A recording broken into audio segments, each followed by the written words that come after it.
mohon maaf, kebiasaan dan bahasa Sumba. Mohon maaf Bapak Ibu. Aku ini tidak ada yang tahu bahasa Sumba di sini repot yang ada. Bapak Ibu yang diberkati dan dikasihi oleh Tuhan kita Yesus Kristus, di pembacaan firman Tuhan kita saat hari ini, saya memberi tema khotbah saya, yaitu membangun spirit hidup dalam persekutuan berlandaskan roh. Sekali lagi, membangun spirit hidup dalam persekutuan berlandaskan roh. Bapak Ibu sedang jemaat yang diberkati dan dikasihi oleh Tuhan kita Yesus Kristus. Dalam setiap perjalanan kehidupan kita sebagai makhluk sosial, biasanya kita melibatkan diri dalam berbagai macam perkumpulan yang ada di dalam. Entah itu ada perkumpulan yang dibentuk, misalnya mungkin perkumpulan antar anggota keluarga, ada perkumpulan antara suku-suku, atau ada perkumpulan dalam organisasi lembaga, dan lain-lain sebagainya. Ada begitu banyak perkumpulan yang dapat dibentuk oleh setiap umat manusia yang adalah makhluk sosial. Pada dasarnya, perkumpulan itu terbentuk oleh karena adanya visi dan adanya misi, dan dengan tujuan yang sama, ataupun hubungan kekeluargaan dan yang lain-lain. Tentu memiliki tujuan atau atas berdasarkan hal-hal demikian. Nah, dalam perkumpulan hal yang dibahas biasanya terkait dengan sebuah persekutuan atau terkait sebuah perkembangan yang pasti akan dibahas. Kira-kira bagaimana perkembangan ke depannya? Kalau hari ini, bulan ini, tahun ini kita ada dalam situasi demikian. Lalu kira-kira pada tingkat yang lebih naik lagi, apa kira-kira perkembangan yang harus dibahas? Tentu itu yang dibahas, bukan lain-lain yang dibahas. Karena itu Ibu Bapak sudah jemaat yang diberkati dan dikasihi oleh Tuhan kita Yesus Kristus. Teks bacaan kita juga saat ini yang berkisah tentang perkumpulan yang dilandasi oleh roh, yang dalam versi kekristenan lebih dikenal dengan sebuah persekutuan. Episode lanjut dari kisah Pentakosta setelah khotbah Petrus yang sangat berani dan menggugah, atau lebih tepatnya yang lebih tepat dan dampaknya yang diakibatkan oleh sebuah peristiwa Pentakosta pada saat itu. Sehingga peristiwa Pentakosta yang sebelumnya menjadi sebuah momentum perayaan Paskah bagi bangsa Yahudi, sinkron dengan peristiwa Pentakosta di mana para murid dibekali oleh Yesus Kristus. Dengan rohnya yang membuat murid-murid dapat berbicara dan dapat memahami berbagai macam bahasa di dalam. Yerusalem menjadi tempat roh yang adalah bekal rohani dalam pemberitaan Injil Kristus, dan di situ dicurahkan. Sebagaimana panen merupakan hal yang berkaitan dengan kebutuhan jasmani, maka roh adalah bekal bagi kebutuhan spiritual. Bagi para murid untuk lebih berani menggugah orang banyak agar dapat percaya dan memberi diri untuk dibaptis. Daya kerja roh itu tampak dari jumlah orang yang dibaptis setelah mendengar Petrus berkhotbah. Petrus juga menjadi sebuah penegasan bahwa para murid diperlengkapi oleh Yesus Kristus dengan hal-hal yang paling dibutuhkan, yaitu sebuah percakapan dan keberanian dalam bersaksi tentang Yesus Kristus. Keterhubungan para murid dengan Kristus pun menjadi sangat dalam. Jika sebelumnya mereka dapat berinteraksi secara fisik dengan Yesus Kristus yang memberitakan tentang kerajaan Allah, maka melalui peristiwa Pentakosta, para murid tidak hanya dapat berhubungan erat dengan Yesus, lebih daripada itu mereka dapat mengalami kehadiran Allah di dalam diri mereka. Sebagaimana Allah adalah roh, maka Roh Kudus itulah yang mewujudkan kehadiran Allah dalam kesatuan Sang Putra. Saudara-saudari yang diberkati Tuhan, narasi teks ini menggambarkan bahwa dampak kepenuhan roh yang dialami oleh para murid adalah ribuan orang memutuskan untuk mengikut Kristus. Itu dampaknya ibu bapak yang diberkati dan dikasihi oleh Tuhan kita Yesus Kristus. Bahkan banyak mujizat yang dilakukan oleh para murid, peningkatan kepekaan dan memberi, dan adanya upaya untuk meningkatkan kesejahteraan secara bersama-sama. Tidak mementingkan diri mereka sendiri, tidak mementingkan ego mereka sendiri, tetapi mereka meningkatkan tentang kesejahteraan secara bersama-sama. Pola persekutuan yang demikian membuat mereka sangat dicintai oleh banyak orang yang ada pada saat itu. Bahkan roh menggugah lebih banyak orang lain untuk terserat dalam persekutuan mereka pada saat itu. Dari cara hidup jemaat mula-mula ini yang telah kita dengar secara bersama-sama dalam narasi teks kita yang kita telah dengar tadi, kita dapat memahami beberapa hal yang berkaitan dengan sebuah persekutuan. Yang pertama, roh menggugah orang-orang untuk bersekutu. Sekali lagi, roh menggugah orang-orang untuk bersekutu. Dalam Kisah Para Rasul pasal 1 ayatnya yang pertama di situ mempertegas bahwa roh tersebut memenuhi para murid dalam suasana persekutuan. Dan dalam ayat 41 serta ayatnya yang ke-46 dalam teks bacaan kita hari ini membuktikan bahwa Roh Kudus yang dicurahkan pada para murid menggugah orang-orang yang memutuskan untuk percaya pada Kristus Yesus.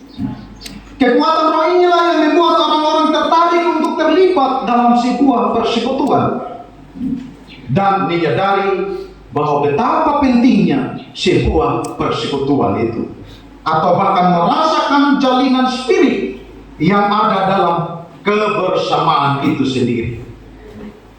Persekutuan yang mereka bangun tidaklah menjadi persekutuan yang kaku, tidaklah menjadi persekutuan yang pasif. Ketekunan untuk memuliakan Allah sehingga sukacita bersama dapat dirasakan dalam sebuah persekutuan tersebut.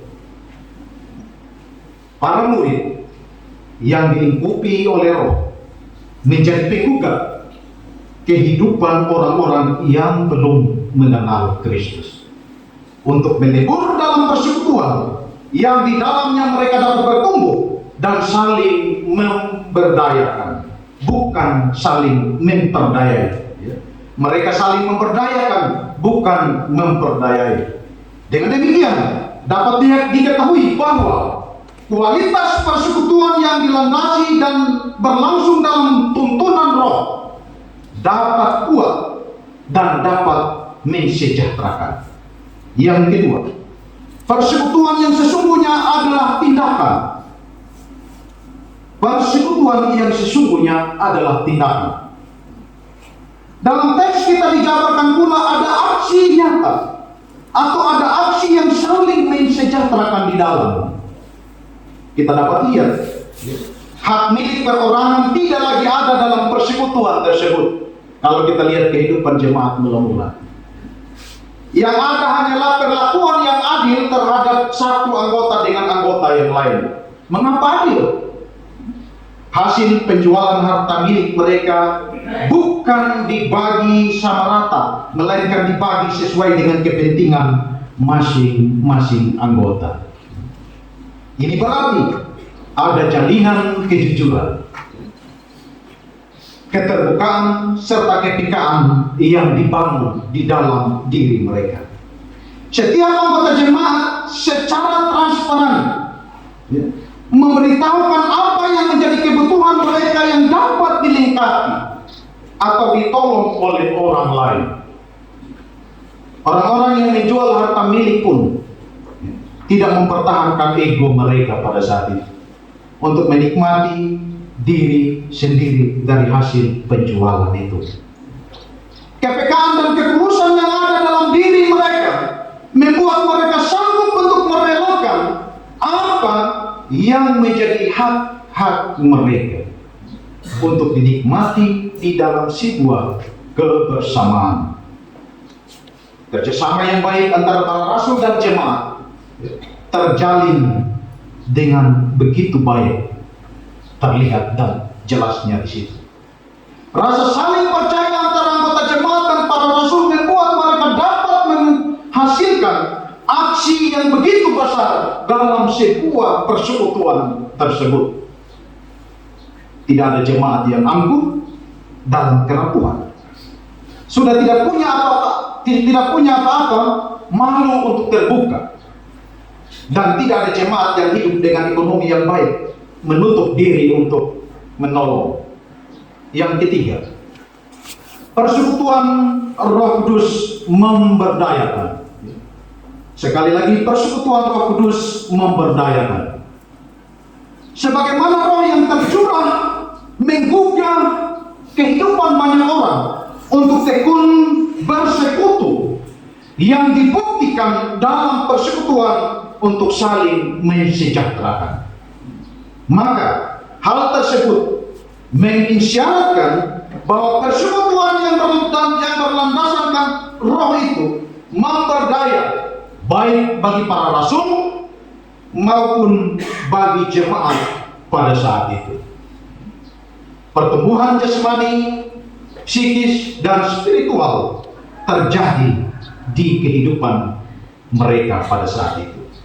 Dalam persekutuan itu memang dapat dinikmati, dalam persekutuan itu mereka dapat menikmati kasih Kristus yang begitu sungguh-sungguh peduli, memberdayakan, mensejahterakan, adil, dan penuh dengan sukacita dan damai sejahtera. Dalam persekutuan itu mereka terus bertumbuh dan semakin giat melakukan pekerjaan Allah. Ibu Bapak dan jemaat yang diberkati dan dikasihi oleh Tuhan kita Yesus Kristus, berdasarkan 3 poin yang telah kita dengar secara bersama-sama, mari kita berefleksi teks ini dalam kehidupan persekutuan kita saat ini sebagai gereja Tuhan pada saat ini. Di dalam setiap kehidupan kita terdiam roh Allah. Roh Allah itu telah terdiam di dalam diri kita masing-masing, yang telah membuat kita terpanggil untuk terserap dalam sebuah persekutuan, seperti yang telah dilakukan oleh jemaat Tuhan di tempat ini dari sejak awal berdirinya hingga sampai pada hari ini. Ada begitu macam persekutuan yang telah dibuat, ada begitu macam persekutuan yang telah ada dan bahkan yang telah dinyatakan, baik mulai dari Bapak Pendeta, rekan-rekan majelis jemaat, dan Ibu Bapak Sidang Jemaat yang ada di tempat ini. Sehingga semua organisasi yang ada di dalamnya itu dia boleh dapat berjalan dengan baik melalui sebuah persekutuan yang telah dibangun berdasarkan atau berlandaskan roh itu sendiri. Apapun bentuknya, baik dalam keluarga kita masing-masing, baik dalam suku kita masing-masing. Karena kalau kita berbicara tentang suku, mungkin di jemaat Manubara juga ini ada begitu banyak suku yang ada di dalam. Kalau kami di Desa Katikuai Jemaat Matai Watu kurang lebih ada sekitar 18 suku. Suku Sumba Timur, Kabihu gitu. Ada 18. Tapi kalau di Jemaat Manubara saya pikir ada begitu banyak suku yang ada di dalamnya. Baik itu dalam gereja atau dimanapun kita akan membangun komunitas itu dalam sebuah persekutuan. Mari kita mengevaluasi perjalanan kita dalam setiap komunitas persekutuan kita masing-masing. Mulai dari sejak berdirinya gereja Tuhan di tempat ini hingga sampai hari ini. Dan itu yang akan menjadi tolak ukur bagi kita untuk kita boleh dapat meningkatkan kualitas persekutuan kita. Dan kita tidak perlu ragu, tidak perlu takut bahwa roh Allah telah ada di dalam diri kita, yang membangkitkan semangat kita, membangkitkan spirit kita untuk kita dapat mewujud nyatakan itu di dalam setiap kehidupan persekutuan jemaat kita di tempat ini. Persekutuan bukanlah hal yang baru bagi kita Ibu Bapak yang diberkati dan dikasihi oleh Tuhan kita Yesus Kristus. Setiap kita tentu memiliki komunitas tertentu di dalamnya dan kita terlibat sesuai dengan porsi dan kerelaan kita masing-masing.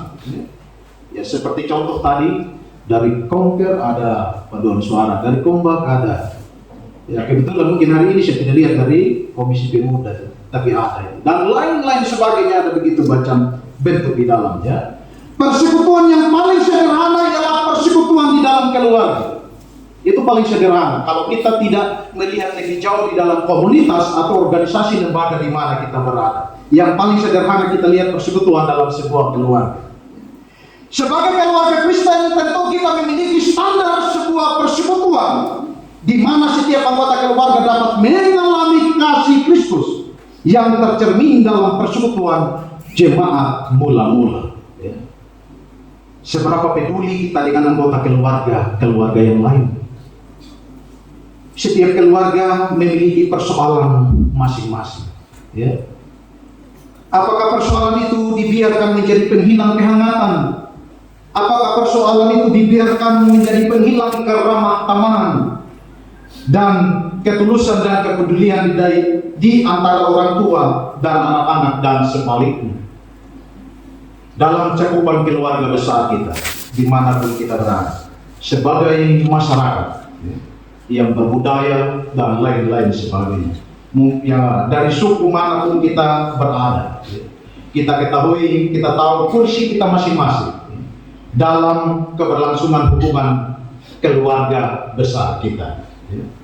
Sebagai contohnya, ya, kalau misalnya ada hal-hal yang kita buat yang terjadi di tengah-tengah keluarga kita atau di tengah-tengah suku kita, mungkin berkaitan dengan adat kawin mawin atau berkaitan dengan adat-adat lain sebagainya. Di situ sangat terlihat bagaimana kita dapat mampu mengambil bagian untuk membantu memenuhi kekurangan-kekurangan yang dialami dan yang dirasakan oleh kerabat-kerabat kita atau keluarga-keluarga kita. Ini contoh-contoh kecil. Belum ada contoh-contoh yang lebih besar lagi yang dapat kita bangun di dalamnya, bahwa kita akan dapat memberi serta kita mementingkan nilai-nilai kebersamaan kita. Ya. Dan karena itu, kalau sudah kita belajar dan beranjak mulai dari keluarga kita masing-masing, suku kita dan dimanapun kita berada, maka yang lebih terpenting daripada semuanya adalah bagaimana kita melebur di dalam sebuah persekutuan yang ada di dalam jemaat Tuhan di tempat ini. Dalam setiap hal dan dalam momen seperti apapun, kita akan dapat mampu terlibat di dalamnya. Kita bersyukur bahwa hal tersebut terus terpelihara hingga saat ini. Meski telah ada beberapa pergeseran oleh karena perkembangan perbedaan yang ada. Dalam kehidupan bergereja, persekutuan menjadi salah satu tugas dan panggilan gereja. Yaitu ada bersekutu, bersaksi, dan apa satu Bapak Ibu? Melayani. Ini adalah tugas panggilan gereja di dalam. Mari kita mengevaluasi perjalanan persekutuan dalam jemaat kita di tempat ini. Sebagai orang-orang yang percaya pada Kristus, kita meyakini bahwa kita pun adalah orang-orang yang telah mengalami Kristus yang diam dalam diri kita. Sehingga dengan demikian, roh yang ada itu tentunya membuat kita akan mampu melaksanakan tugas dan tanggung jawab kekristenan kita untuk terus menebarkan kasih, untuk terus melaksanakan kepedulian, untuk terus melaksanakan keadilan dan damai sejahtera bagi orang-orang yang ada dalam persekutuan itu. Ibu Bapak Saudara jemaat yang diberkati dan dicintai dikasihi oleh Tuhan, perjalanan kehidupan berjemaat bukanlah perjalanan yang mulus, bukan perjalanan yang mulus dan tanpa rintangan yang kita alami, yang kita rasakan. Begitu banyak hambatan-hambatan yang kita temui. Sesekali dalam perjalanan bersama ini kita akan berjumpa dengan persoalan yang dapat saja menimbulkan perpecahan di dalam, jika tidak disikapi dengan bijak. Mari belajar dari jemaat yang pertama. Persekutuan yang mereka terapkan merupakan persekutuan yang mementingkan kehidupan secara bersama-sama, bukan mementingkan kehidupan mereka sendiri-sendiri. Keterbukaan antara pejabat yang satu dengan yang lainnya, kerendahan hati para rasul untuk melebur dalam sebuah persekutuan tersebut, ketulusan dari orang-orang yang memiliki harta yang banyak untuk menjual hartanya dan membagikannya kepada orang lain. Tidak ada sikap dan yang mementingkan diri sendiri. Tapi kalau hal ini yang dapat kita mampu lakukan dalam kehidupan kita masa ini, orang sebuah bilang, Tuhan, berat ini. Kenapa berat? tidak tahu usaha. Dia saya mana saya punya harta yang mau saya jual terus saya kasih sama kamu. Berhenti dulu. Kadang itu akan muncul dalam kehidupan kita agar susah. Namun karena itu kita tetap belajar, ya. Mementingkan kehidupan bersama tidaklah berarti bahwa mengabaikan kebutuhan diri kita sendiri. Ya. Cukup sudah buat yang penting dia hidup dia senang. Biar saya sendiri kita jangan begitu juga. Karena memang buat diri kita sendiri juga sangat penting. Kalau tanpa diri kita, bagaimana kita bisa dapat melakukan hal itu? Ya? Jika setiap kita perlu memenuhi kebutuhan pribadi, ya. Namun jangan lupa juga bahwa di sekitar kita ada orang-orang yang membutuhkan pertolongan. Saya sangat yakin dan percaya bahwa pendeta di tempat ini adalah orang yang luar biasa, yang selalu memberikan nasihat-nasihat kepada kami sebagai para pendeta-pendeta. Karena selain pendeta GKS Jemaat Manubara adalah juga ketua di kami di Sinode, ya. Selalu juga memberikan kami hal-hal seperti ini untuk kami selalu terapkan hal ini. Mari mulai persekutuan yang ada di dalamnya dalam membangun spirit hidup dalam sebuah kebersamaan. Kita dapat memulainya dengan menjadi pelayan yang terbuka, menjadi pelayan yang rendah hati, mulai mengenal satu persatu jemaat kita. Ya. Saya kalau berbicara tentang ini Ibu Bapak, ya sekalipun Bapak Pendeta sudah tahu wilayah pelayanan saya di sana. Sekalipun jurang, ya apa boleh buat sepatu saya pikul untuk saya harus kunjung, saya harus mau mengenal jemaat saya satu persatu. Itu yang saya dapat lakukan. Karena kalau musim hujan Bapak Ibu, sepatu dia sudah tidak mungkin sudah sepatu itu akan dipakai. Karena kalau dipakai ya silakan, saya tinggal di lumpur, tinggal di dalam. Gitu. Tapi apapun, bagaimanapun kondisinya, kita harus mau melakukan hal itu. Karena salah satu, kita harus mampu untuk mengenal jemaat kita. Tidak hanya sekedar tahu nama. Awal-awalnya Ibu Bapak saya ketika saya ada di sana, saya tahu nama. Tapi dia bentuk rupa orangnya saya tidak mengenal orangnya. Tapi mau tidak mau supaya saya harus tahu nama dan supaya saya lihat orangnya, ya lebih baik saya harus dua-duanya saya lakukan supaya saya bisa mengenalnya. Ya kita pun sebagai jemaat dapat memulai persekutuan yang mendatangkan spirit hidup, ya, dengan cara saling mendengar. Itu yang paling terutama, saling menolong semampu yang kita bisa. Demi terwujud terbangunnya sebuah persekutuan itu sendiri. Kita tidak bisa menutup diri kita jika sedang kekurangan ataupun kelebihan.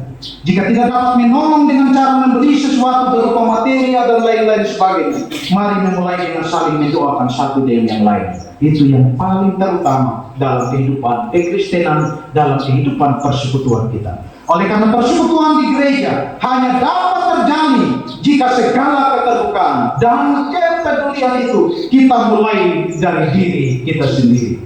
Majelis jemaat pun harus mampu menjaga kepercayaan dengan cara menjaga segala rahasia jabatan yang ada padanya, dan begitu pun dengan jemaat mau memberi diri untuk membuka kisah-kisah kelaparan fisik, perasaan dan iman kepada majelis jemaat, sehingga pertumbuhan rohani dapat diupayakan dalam sebuah kebersamaan itu.